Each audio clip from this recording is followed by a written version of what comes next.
Russia is now transforming into a wartime economy. But how?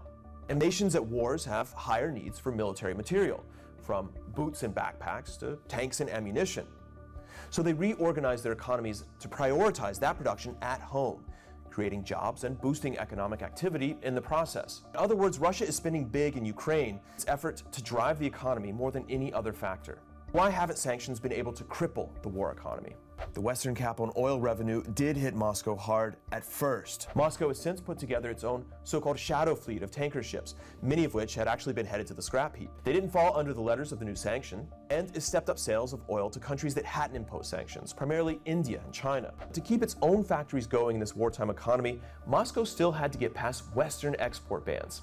Independent researchers have detailed the trade flows through China and Turkey in particular. Yeah, and that's because for Russia's own war-driven production lines to continue, the production lines that are pushing up overall economic activity in the country, it has to have components that are otherwise off limits, which is why getting around sanctions has become so central to this economy.